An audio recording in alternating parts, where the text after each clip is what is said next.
Welcome, foolish mortals, to another episode of the HitchHiking Host Show. I am your host, your ghost host, Wes Truth, and I am back this week with another Trending Topics episode. Well, no need to beat around the bush, let's see what happened down at the Disney parks this week.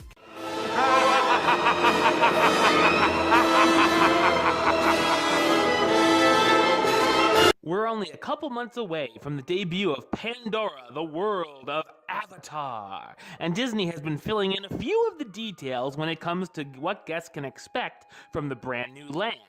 With the Flight of Passage attraction, or should I say Avatar Flight of Passage, which will carry a 44-inch height restriction and will have a 3D screen element that will require special flight goggles, which will look very similar to the ones you use on the Toy Story Midway Mania attraction.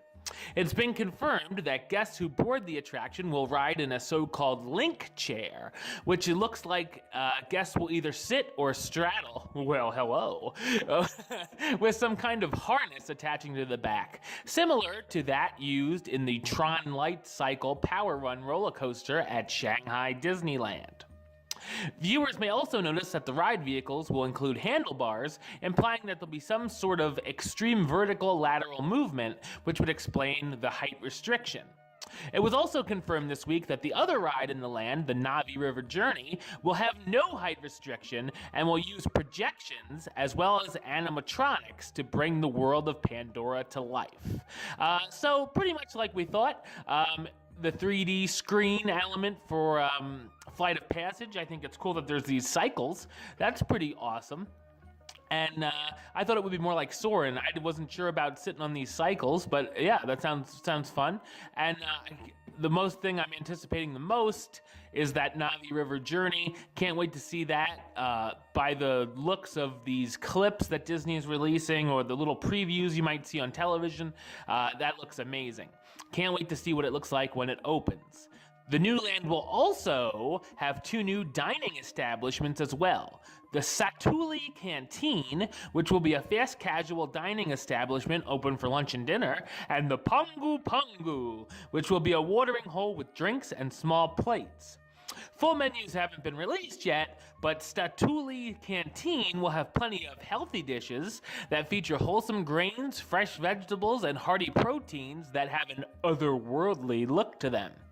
Fare at the Pangu Pangu should look a little more familiar, especially as much of the menu will consist of libations with familiar ingredients. However, there will be a very interesting snack at the location, the lumpia.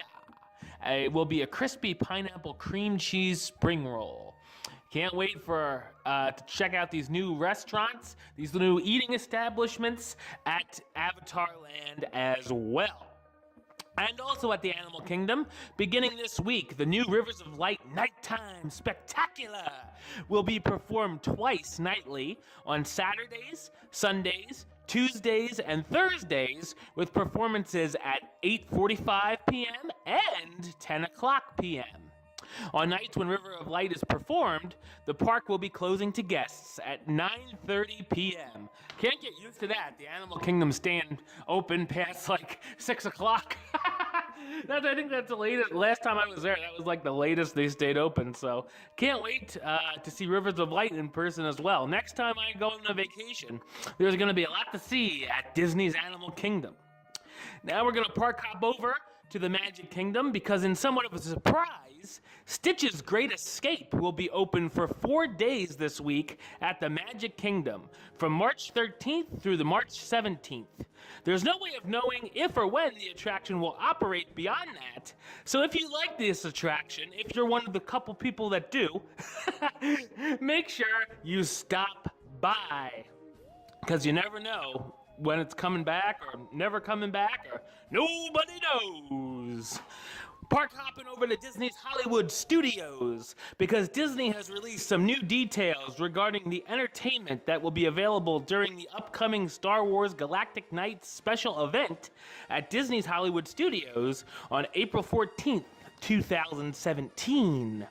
Vanessa Marshall, the voice of Hera Syndulla from Star Wars Rebels, a show I don't watch, even though I'm a humongous Star Wars fan. I just never watched the show. I know I should. And former Star Wars Weekend guest, will serve as host of the Inside the Saga Celebrity Talk Show, which will now take place at the Epic Theater. The Inside the Saga pre-show will feature Star Wars show hosts Andy Gutierrez and Anthony Carboni. Don't know who they are, but I'm sure they're cool. And now we're going to park hop over a little bit to Epcot. Because earlier this month, a traditional British favorite, the Sunday roast, was added to the menu at the Rose and Crown dining room at Epcot. The traditional British meal will only be served on Sunday and will alternate weekly among roasted pork, there we go, that sounds a little more appetizing, turkey or lamb with mint sauce. Customary sides such as roasted potatoes, peas and carrots, sage and onion stuffing, Yorkshire pudding, and gravy will accompany the roast. Sounds interesting. I don't know if that'd be something I'd want to pay for a dining plan or whatever, but if that sounds good to you, there you go.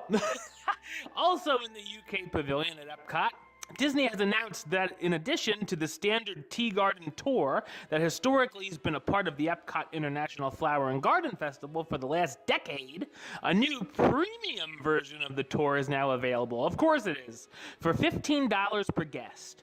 The special experience expands the general tea tour experience to 45 minutes and includes a special post-tour refreshment of scones with Earl Grey butter, clotted cream, for your clotted arteries, and jam and tea. This new tour is offered daily at 9:45 a.m. before World Showcase opens and can only be booked by calling the special number 407-WDW-TOUR. So if you're interested in that special tour, I mean, $15 isn't too bad, but not my thing. But if it's your thing, call that number, 8675309. No, not that number. Anyway. So, now I announced on here a couple weeks ago that Disney Quest would be closing for good in the middle of 2017, but it looks like the west side of Disney Springs will also be losing another long-time occupant at the end of this year. After nearly 2 decades, it's been announced that Cirque du Soleil La Nubia will be closing for good later this year, with the last performance taking place on New Year's Eve, obviously December 31st, 2017. No updates have been given about what new occupants might be coming to the building and whether Cirque du Soleil is working on a new show for the venue or if it will be used as something entirely different. Hopefully, I'll have some more info for you guys. I've never seen the Cirque du Soleil show at Disney, but that big tent has been a staple of the west side of, well, now Disney Springs, that west side, yeah, so it won't look the same without it. But if you're a fan of the show, make sure you check it out soon. All right, and finally, going to some resorting, because last month we talked a little bit about this, the reimagining of the Caribbean Beach Resort, which has already begun. Though some light construction has started now, it looks like things are going to ramp up in May 2017, with the Martinique and Barbados Islands unavailable for this date forward. In addition, May will also bring the closures to many of the resort's dining options, including the Old Port Royale food court, shutters at Old Port Royale, and the Banana Cabana pool bar. And while that is certainly a big list, Disney has announced some temporary dining options for guests, including a Caribbean-style buffet for breakfast and an a la carte offerings for dinner, a selection of grab-and-go meals available for purchase throughout the day in 3 island markets in the Aruba, Jamaica, and Martinique regions of the resort, in-room pizza delivery, a new quick-service window will open near Trinidad Island this summer. All right, well, that's the show. I'll be back with another episode next week where we'll see what happened in the Disney parks. as well as another Hitchhiking Host Show 101, where I'll talk about the history of a certain Disney attraction. But until then, don't forget to subscribe right here on YouTube. youtube.com/HitchHostShow. You can like the show on Facebook, facebook.com/HitchHostShow. Follow on the Twitter @HitchHostShow. And if you want to listen to the show, or you are listening to the show, you can do so over on Podbean, hitchhostshow.podbean.com. And of course, you can search on iTunes or Stitcher under West Troop or the Hitchhiking Host Show. Until next time, don't forget to... Hurry back, for the next episode. See ya.